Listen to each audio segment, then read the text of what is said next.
आज प्रभाग क्रमांक 11 ते प्रभाग क्रमांक 15 सकाळच्या सत्रात पार पडलेले आहेत. अतिशय चांगला प्रतिसाद तरुणांचा ओढा भारतीय जनता पार्टीकडे आहे. आज विशेष करून तुम्ही सगळ्यांनी पाहिलं असेल की जास्तीत जास्त तरुण आणि तरुणी या मतदारसंघामध्ये उमेदवारीसाठी इच्छुक आहेत आणि विशेषतः डॉक्टर्स असतील, इंजिनियर्स असतील, आर्किटेक्चर आहेत, चार्टर्ड अकाउंटंट आहेत, अशा प्रकारचे IT इंजिनियर आहेत. अशा प्रकारचे सुशिक्षित तरुण, मला आनंद वाटतो की त्यांना राजकीय पक्षाचं काम करायला आणि लोकप्रतिनिधी व्हायला आवडतं आहे. ही खूप समाधानाची आणि आनंदाची गोष्ट आहे.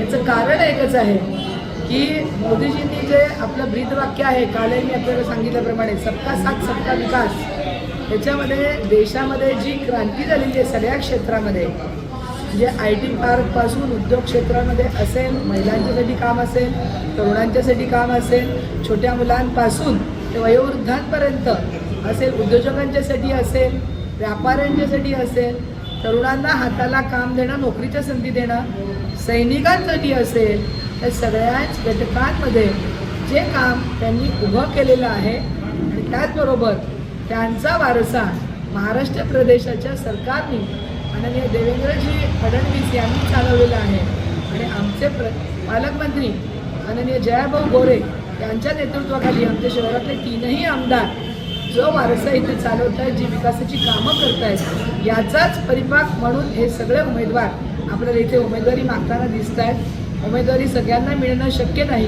परंतु आम्ही जेव्हा खानोसा घेतला तेव्हा त्यांचं पण म्हणणं असं आलं की उमेदवार आमच्यातला कोणीतरी एका प्रभागामध्ये 4च जण असणार आहेत, परंतु निरंतर आम्ही भारतीय जनता पार्टीच्या पाठीमागे आहोत, त्यांच्याबरोबर राहू, आम्हाला उमेदवारी मिळो किंवा न मिळो, हा जो त्यांचा सकारात्मक प्रतिसाद आहे तो आम्हाला जास्त आनंददायी वाटतो.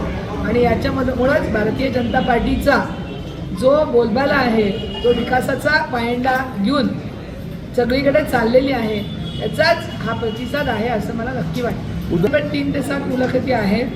उद्यासाठी सुद्धा प्रभाग क्रमांक 21 ते 26 हे शेवटच्या प्रभागातल्या मुलाखती होणार आहेत. कार्यकर्त्यांना असं सांगणं आहे की तुम्हाला सगळ्यांना न्याय देण्याची, तुम्हाला संधी देण्याची भारतीय जनता पार्टीची भूमिका आहे. प्रत्येकाने आपापला सामाजिक कार्य, राजकीय कार्य हे चालू ठेवावं, त्याच्यातूनच तुम्हाला संधी मिळणार आहे. सगळ्यांना संधी मिळणार नाही, पण पुढच्या काळात काही लोकांना संधी मिळेल, तर हा वारसा तुम्ही चालू ठेवावा आणि पक्षाचं काम करा. उद्या संध्याकाळपर्यंत हा सगळा एक्झरसाईज पूर्ण होईल. परवा दिवशी आम्ही सगळे कोअर कमिटी बसून त्याच्यामध्ये जे आम्हाला योग्य उमेदवार वाटतात, प्रत्येकच प्रभागामध्ये म्हणजे 4पेक्षा अधिक उमेदवार योग्य असणार आहेत, त्यांची एक फायनल यादी करून आम्ही सर्व आमदार, जी कोअर टीम यांनी एक फायनल यादी करून ती आम्ही आमच्या पालकमंत्र्यांच्या बरोबर आम्ही सुपूर्त करू, सगळ्यांच्या बरोबर घेऊन.